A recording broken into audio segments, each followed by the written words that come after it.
Noi non abbiamo solo una centrale geotermica, noi abbiamo l'esperienza geotermica credo più antica e più forte del mondo. Chiaro che questa terra... Nous n'avons pas seulement une centrale géothermique, nous avons l'expérience géothermique la plus ancienne et la plus importante au monde.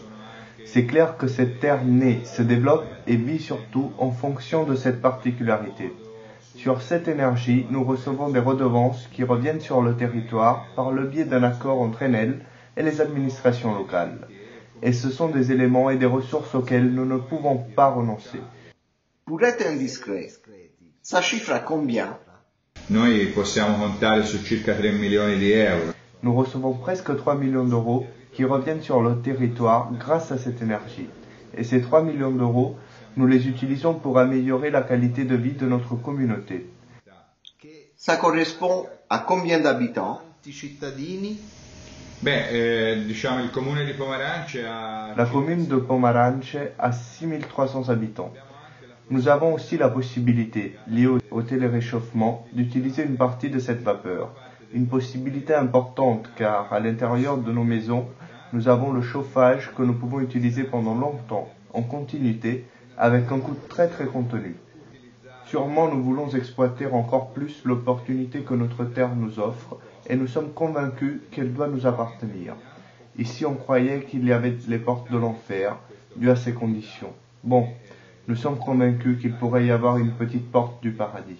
Appartenere in qualche modo, Considerate che qua si credeva nella storia che ci fossero le porte dell'inferno per tutta questa serie di condizioni, bene, noi siamo convinti che ci possa essere una mezza porta del paradiso.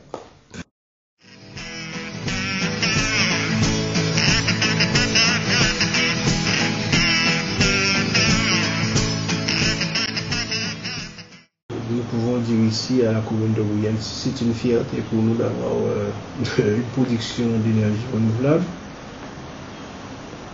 Mais nous ne sommes pas satisfaits des retombées que nous avons.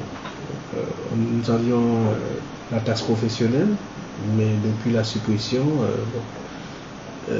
l'usine ne pourra plus nous donner de cette taxe, et puis c'est tout, puisque la production d'électricité est renvoyée sur le réseau EDF, et donc nous payons notre électricité comme tout le monde. Combien d'emplois ça représente? Combien d'emplois directs pour la commune ou combien d'emplois indirects pour la commune? Emplois directs, je n'ai pas le nombre, mais on m'a dit c'est à peu près une dizaine de personnes, de Guadeloupéens. Donc, qui ne sont pas forcément de la commune alors, si vous... Voilà, c'est ça. Il y a des gens qui habitent ailleurs, mais ce sont des Guadeloupéens. Et c'est justement pourquoi nous insistons en disant que ça ne rapporte pas grand-chose. Et puis bon, les ouvriers de l'usine géothermique qui déjeunent ici, dans les restaurants, puis certains, surtout les cadres qui habitent ici de manière régulière, voilà. Ah, donc, à votre avis, ça n'apporte pas grand-chose.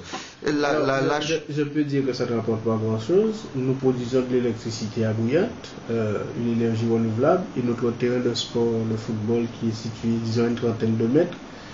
Quand nous voulons la faire fonctionner, nous devons acheter du gazole. C'est un peu dommage pour nous. Donc, si vous me dites ça, c'est que la société qui gère la centrale ne vous verse aucune royalties.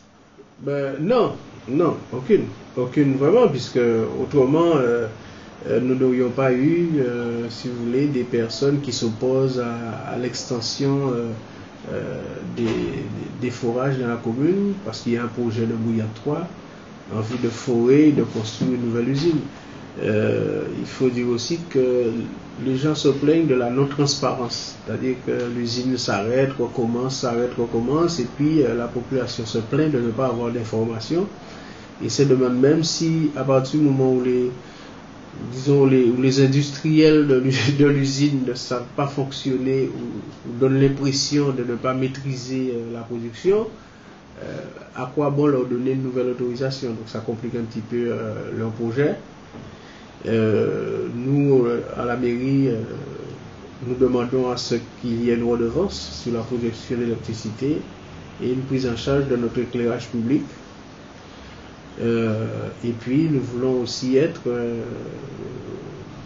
disons, un des membres du conseil d'administration. Ça veut dire trouver un partenariat qui nous permet de savoir exactement ce qui se passe, de telle sorte que nous soyons en mesure d'informer correctement notre population.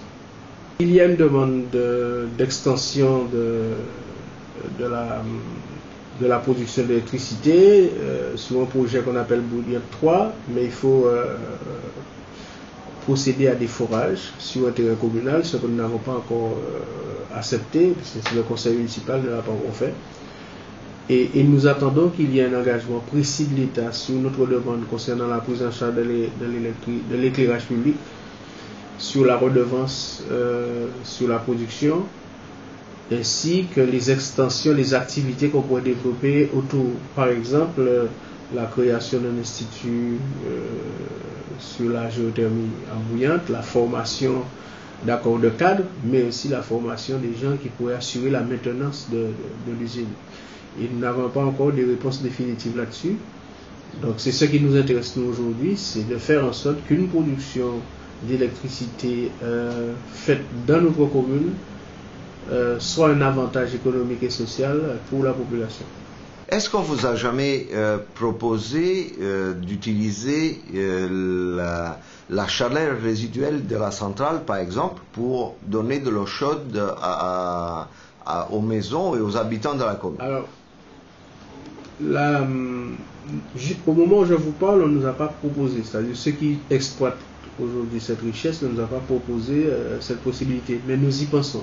Nous voulons tirer le maximum de profit de cette production géothermique et donc d'envisager de réutiliser l'eau chaude qui est rejetée dans la mer, d'ailleurs pour éviter catastrophe écologique et en même temps de faire quelque chose avec. Donc ce sont justement des choses qui sont en projet et c'est bien ce que nous avons l'intention de discuter avec les autorités. Et puis il y a un autre souci que nous avons, c'est le souci des nuisances. Jusqu'à présent, bon, les riverains disent que bon, il y a des nuisances surtout concernant le bruit, mais nous craignons aussi qu'il y ait d'autres nuisances et par conséquent, nous sommes d'accord pour qu'on mette en place une structure qui nous permet d'avoir toutes les informations et de prendre les dispositions pour diminuer, si vous voulez, toutes ces nuisances qui seraient, disons, qui incommoderaient la population. Bon, d'accord. Voilà. Mais moi maire, moi je suis d'accord pour que cette énergie renouvelable soit exploitée, mais en tenant compte des problèmes qui sont posés, comment réduire les nuisances et comment faire en sorte que la population bruyante profite de cette richesse qui est sur son territoire.